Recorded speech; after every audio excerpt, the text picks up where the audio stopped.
লোভ, ক্ষমতার ক্ষুধা ও আধিপত্য সবকিছুই বাস্তবতার অংশে অভ্যস্ত হয়ে যায়। যার বিবেক যত জাগ্রত তার দুঃখ তত বেশি। জীবন একটি সংগ্রাম। পৃথিবীতে সবচেয়ে অসহায় সে যে নিজের রাগ, অভিমান, কষ্ট কাউকে দেখাতে পারে না, একটু চিৎকার করে কাঁদতে পারে না, শুধু চোখের জল লুকিয়ে হাসে।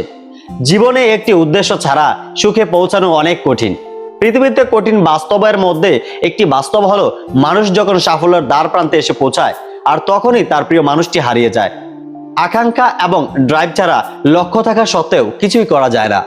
সুখ আর সুখ দুইটাই বিলাসিতা, যা পুরুষের ক্ষেত্রে মানায় না।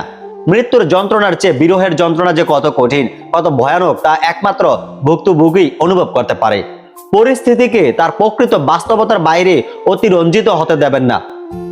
পৃথিবীতে কেউ কারো নয়, শুধু সুখে থাকার আশায় কাছে টানার ব্যর্থ প্রত্যয় আর দূরে চলে যাওয়ার এক বাস্তব অভিনয়। আপনি যা চান তা আপনার সচেতন বাস্তবতায় আকৃষ্ট করুন। জীবনকে যেমন মৃত্যুকে তেমনি স্বাভাবিক বলে মেনে নিতে হবে।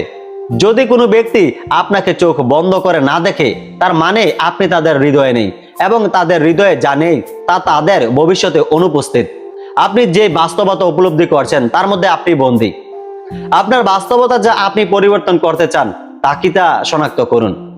যা কিছু কল্পনা করা হয়, জীবন দেওয়া হয়, তা কোনো না কোনো ভাবেই বাস্তবের অংশ হয়ে যায়। ক্ষমতা হলো সূর্যের আলোর মতো, তাতে কেউ আলোকিত হয়, আবার কেউ পুড়ে শেষ হয়ে যায়। উপলব্ধি এবং দৃষ্টিভঙ্গির মধ্যে রেখাটি মানুষের দ্বারা জুড়ে আঁকে, কিন্তু বাস্তবতা দ্বারা নীরবেই সংশোধন করা হয়। তোমাকে ছাড়া থাকার কোনো সাধ্য আমার নেই, কারণ তোমাকে আমি আমার জীবনের চেয়েও বেশি ভালোবাসি। তোমাকে ধরে রাখার কোনো উপায় আমার জানা নেই, কারণ বাস্তবতার কাছে আমি বড় অসহায়। চোখ খুলুন, ভিতরে দেখুন, আপনি যে জীবন যাপন করছেন তাতে কি আপনি সন্তুষ্ট? আমরা সবাই পাপী, আপন পাপের বাটখারা দিয়ে অন্যের পাপ মাপি। বেঁচে থাকা পৃথিবীর বিরল জিনিস। অধিকাংশ মানুষ যে সব হয় বিদ্যমান। সুখ দুঃখ মানুষের জীবনেরই একটি অংশ, কারোটা সময়ে আসে, আবার কারোটা অসময়ে।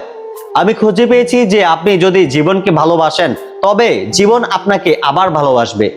জীবন সত্যিই সহজ, কিন্তু পুরুষরা এটিকে জটিল করার জন্যই জোর দেয়। আমি এমনভাবে পা ফেলি যেন মাটির বুকেও আঘাত না লাগে। আমার তো কারোকেই দুঃখ দেবার কথা নয়। আমরা জীবন পরিকল্পনা করতে পারি না, আমরা যা করতে পারি তা হলো এর জন্য উপলব্ধি। একজন ভালো মানুষের জীবনের শ্রেষ্ঠ অংশ হলো তার সামান্য নামহীন দায়মুক্ত দয়া এবং ভালোবাসার কাজ। ছেলেরা ভালোবাসার অভিনয় করতে করতে যে কখন সত্যি সত্যি ভালোবেসে ফেলে তারা তা নিজেও জানে না।